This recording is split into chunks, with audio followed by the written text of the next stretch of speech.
origin reading for Wild Menagerie.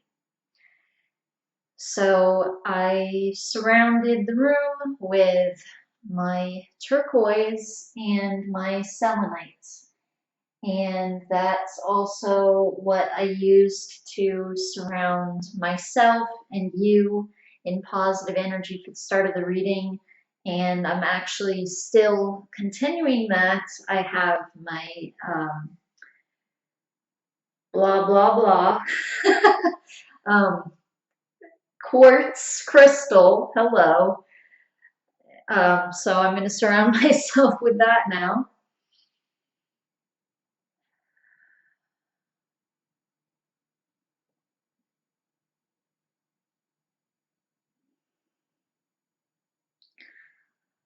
Okay, and now surrounding you.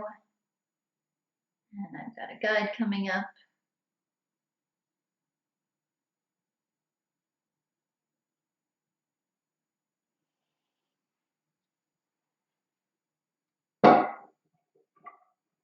Okay, turquoise again. Okay, so I'm going to direct this right at your throat, I think.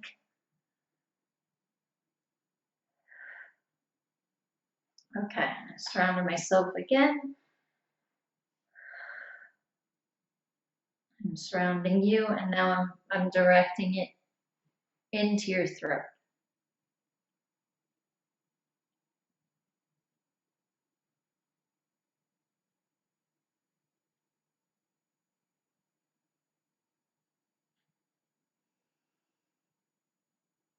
Okay, so there's some creativity that's connected to the throat chakra.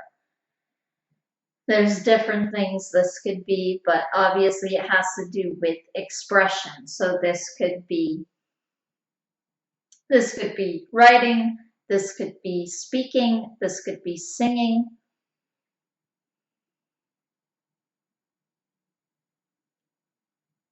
So it could be poetry or creative inspiration that comes out through the throat chakra through some form of communicating. Like I said, writing, singing, speaking, and your guide is putting her hand by your throat chakra and directing a lot of energy into it, also directing peace and calm into it. And I'm getting the feeling from her like almost like this is a portal for you.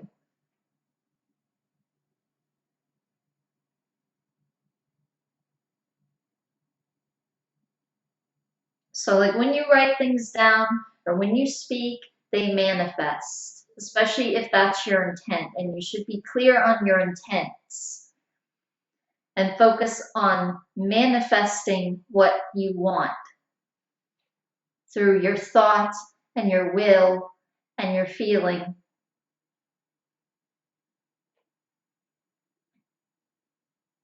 And the throat chakra also has to do with will. It's a creative center, but it's also a center for power and will and authority.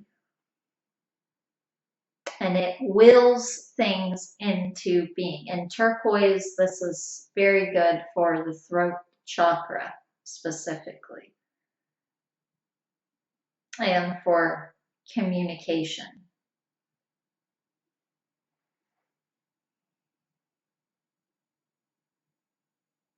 So I'm directing this into the throat chakra, and I do feel a little resistance from the throat chakra to open fully, or just to open up.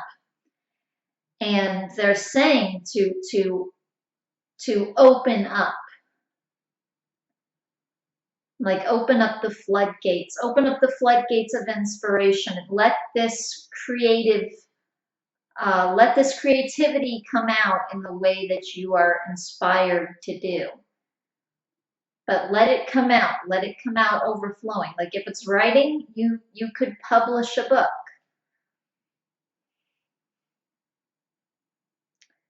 You can take this creativity that you have and you can move forward with it. The throat chakra is a powerful center. It is, like I said, a center of power, a center of will, and also a center of inspiration and authority. Okay, so I'm being reminded now.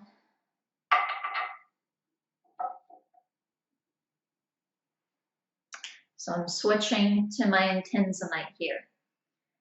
And I'm being reminded now of the mermaid guide that came through in the last reading. And when I think about it, yeah, this really is describing her. She has a lot of creative energies. Okay, I'm feeling her now. She has a lot of creative energies. She also has a lot of will. Yeah, she has a lot of untamable energies. That was coming through.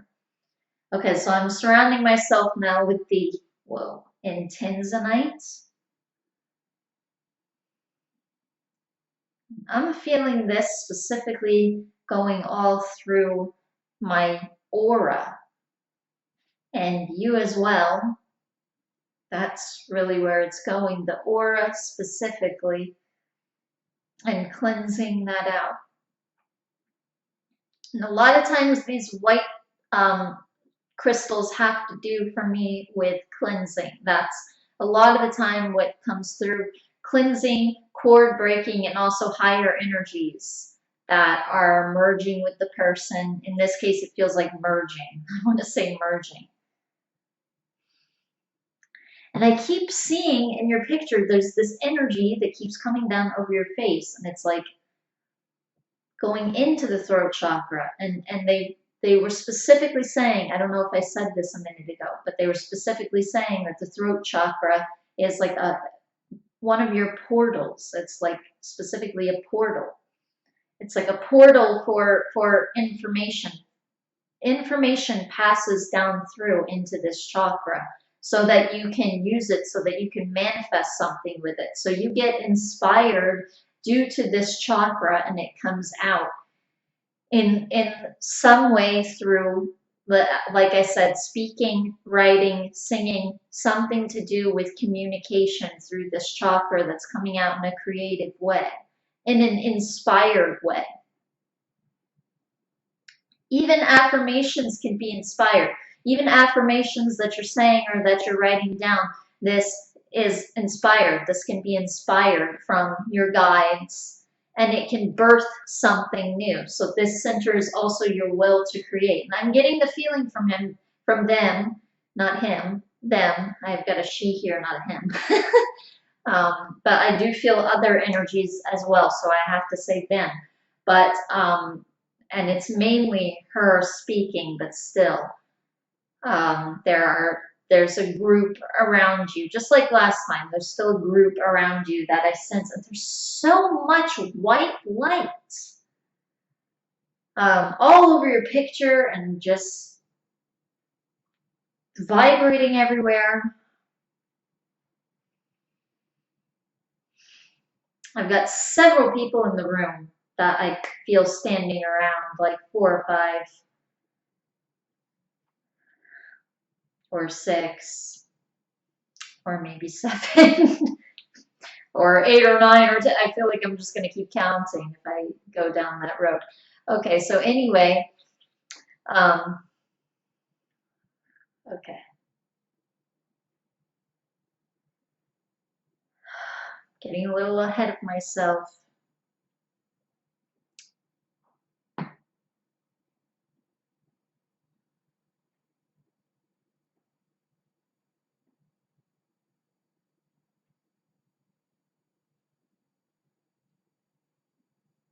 Okay, sometimes when I'm bombarded by energies, I have trouble remembering what I'm saying or I'm like, what am I supposed to be talking about next? Okay, right. Okay, so the throat chakra, I was getting a feeling from them that this is a center that you really need to be focusing on now, and focus on opening. So you can see it like a flower in here. You can see it like a lotus, or really any kind of flower, and it's opening up. It's opening up. It should be like a light blue color. That's the color associated with the chakra. Really, you can see any color as long as it's in this spot and you resonate with it, you feel it. Okay, maybe you need to incorporate some other color into it. So that's really your intuition, but I'm telling you the color that is associated with the chakra is a light blue color.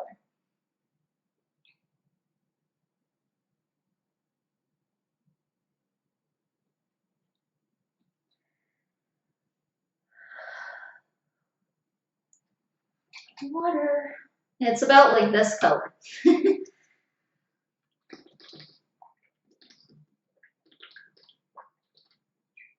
Okay.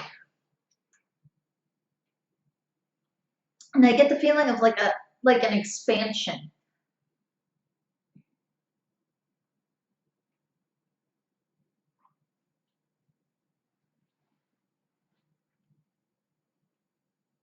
Okay, so I'm getting a feeling of like Lyra. I don't feel like that's the origin though, but I definitely feel like a lot of cats, like people. Just like during the last reading. There's a lot of cat feeling there. There's a lot of cat energy that I'm feeling there. A lot of cat feeling. Okay, so yeah, I feel like cat people, but it's not like they're, you have such a varied group. I can't say like one is more dominant than the other. If I have to say one is the most dominant throughout the readings, it's this mermaid lady. She feels like your primary guide, like one of them, one of your primary guides. I do feel like there are some other primary guides, or that there's one other primary guide, probably a male who's just not really coming through during the readings. But she's definitely one of your primary guides, helping you with this creative stuff and helping you with this throat chakra specifically. I do get a feeling of the solar plexus as well, and manifesting and grounding, but that feels more like a masculine thing to me. That feels more like the male guide who has not really come through or said anything, but I am feeling him more and more now in this reading.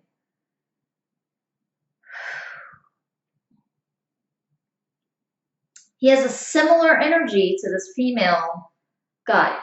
Same type of being, the same type of merman energy.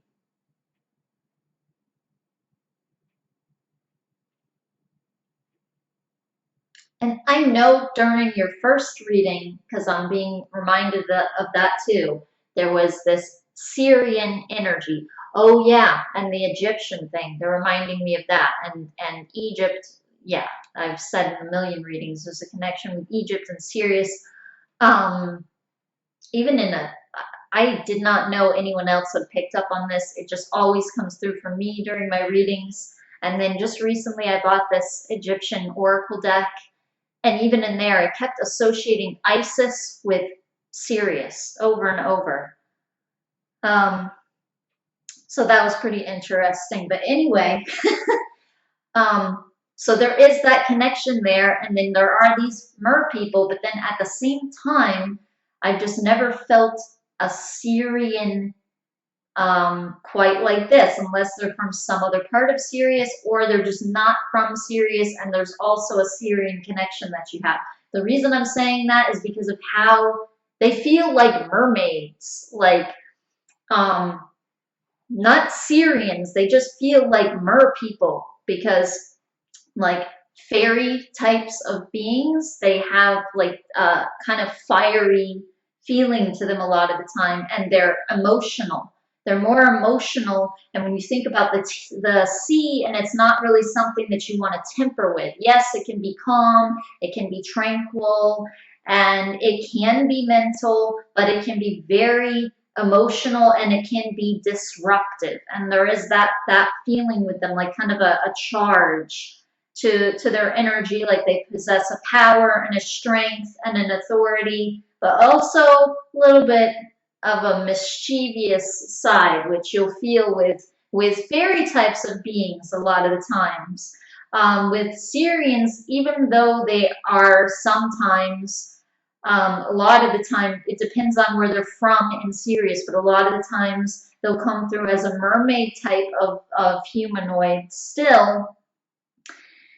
They normally feel a bit more logical than this. They don't feel so, I almost want to say stout, like kind of stout-hearted or temperamental even a little bit. Not in a negative way, just like what was coming through in the last reading. It can't be tamed away like that. Just an untamable, kind of playful, kind of mischievous, but at the same time, gentle, at the same time, benevolent energy. That just doesn't really feel Syrian to me. That feels more magical and less logical. It feels more fairy-like. And then you have all these different, dragons, elementals, animals. You have extraterrestrial energies. You have earth animal energy, just a lot of different energies going on. This does feel more like the origins of these people coming in with this, this water, these personality types, these energies I'm describing, and also just this bright light coming in all the time. But this feels more like here. It feels more like a dimension, more like a fairy kind of dimension somewhere here. So not exactly earthly, like not this dimension, but connected to Earth realm at the same time, and connected obviously to all other realms. They're very connected. Galactically, interdimensionally, they're very connected. They can go to other dimensions easily. They can experience all those things, so they're not stuck here by any means, and they don't really feel earthly.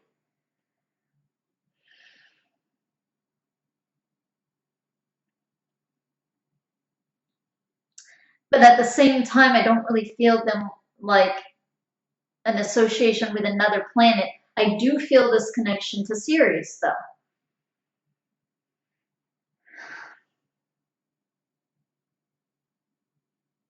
And I do feel some bird-like energies. At the same time, some of this bird-like energy, that feels Syrian. Some of this bird-like energy, though, doesn't really feel Syrian. It feels, excuse me. Again, it feels kind of connected to some kind of earth dimension.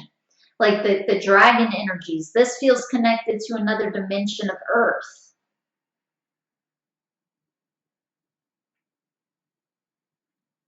Like an earth elemental, so not this dimension, some other magical, mystical, fairy type of dimension, or like a mythical beast kind of dimension, but still kind of in this location, still connected here. So other dimensions of earth. There's a lot of energies coming in with that.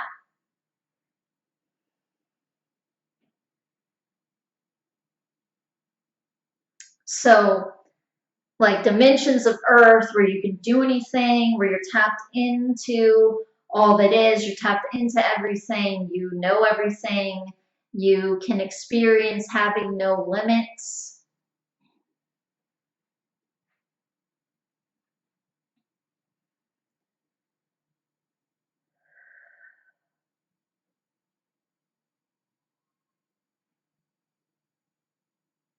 They're coming in kind of with a little bit with almost like they're making me think of almost like the Matrix, how it's still connected to Earth, but and they're saying this isn't the best way to put it since that's like a programmed place and stuff, But it's like you realize that it isn't a programmed place, and now you can fly and, you know, do all these cool things,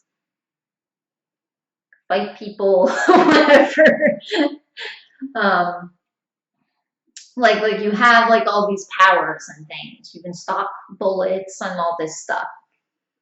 And that's just because your mind realizes where you are is not limiting you.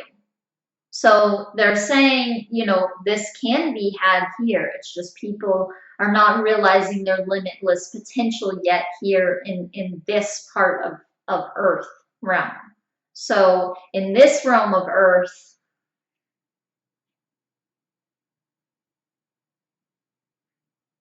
it's almost like they're saying fantasies are not considered an option for like your real life and your real understanding of how things really work. Really. They're kind of saying that in a playful kind of way because they really do work that way. But here we think that really they don't work that way. And this is our misunderstanding, our misconception of how things actually work.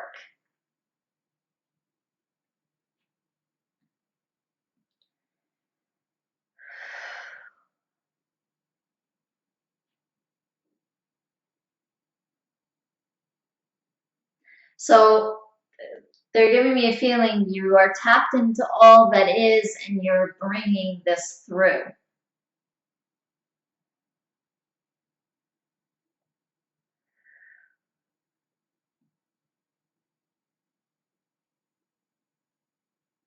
And you are bringing through these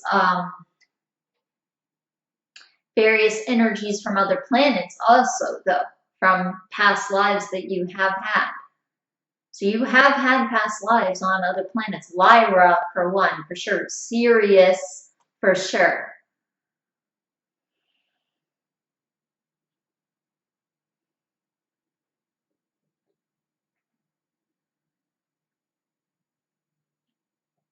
And Egypt.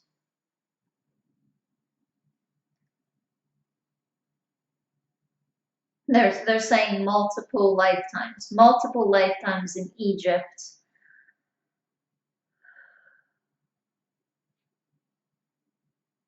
And I get the feeling from them, and you are very almost grounded to Egypt. You're very connected to Egypt on a spiritual level. Whether you are aware of that, how much now consciously or not. Actually, I think from one of your emails, no, I'm still getting the feeling from them, like even though you're not fully aware of how connected you are to Egypt and Egyptian energies yet.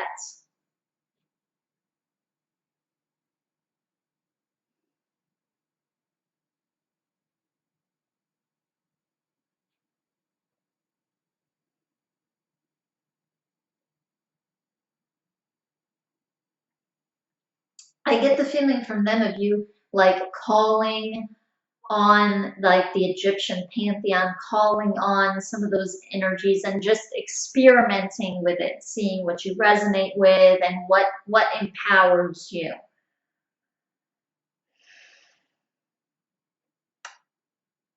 And they're all just facets of all that is. And so in that sense, they're facets of you. So it isn't um, it's not to disempower you, like pray to them like they are gods and you are human. It is almost like reaching to a higher self.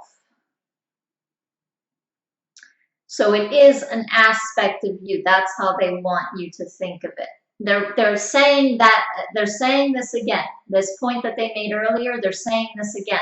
The things that are real in that room, in that realm, in those realms that are experienced as a reality for those different beings there, it can be experienced here if you just allow it.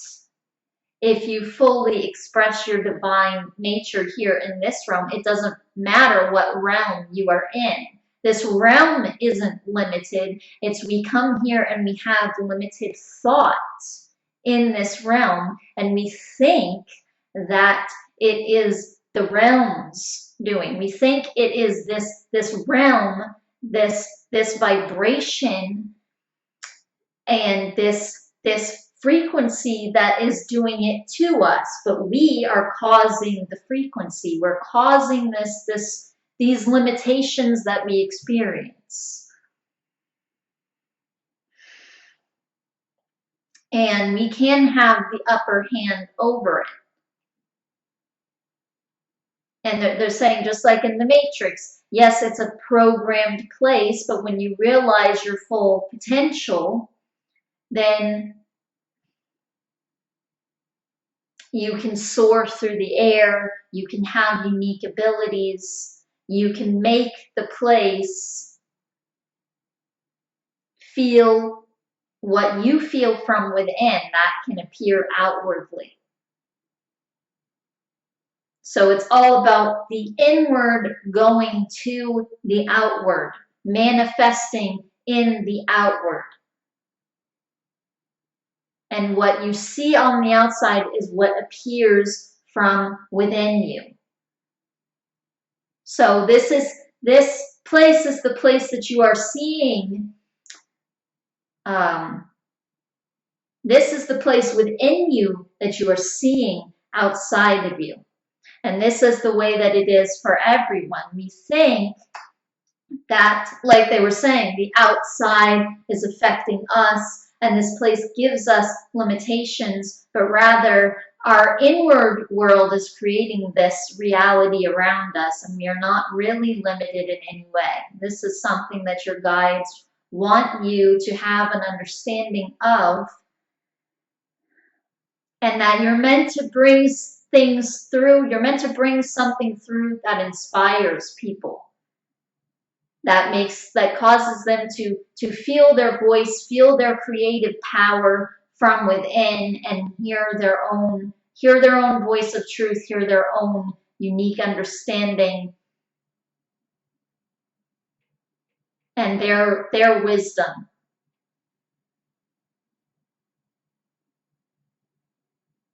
And finding their purpose by realizing the fact that there are no limits on what their purpose can be or on what they can do. That you can only get this across if you have this understanding yourself. So they're saying to let go and step into the fantasy realm for a while. Meaning, realize what is possible here. It doesn't mean don't stay grounded firmly to earth and in this dimension and in this reality. It just means realize that there aren't any limits on it.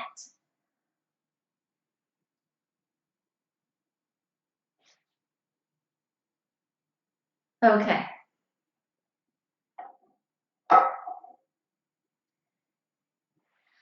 Okay, so they're saying that that is the end of the reading.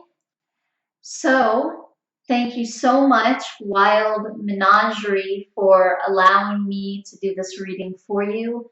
And I truly hope that it benefits you in some way. Namaste.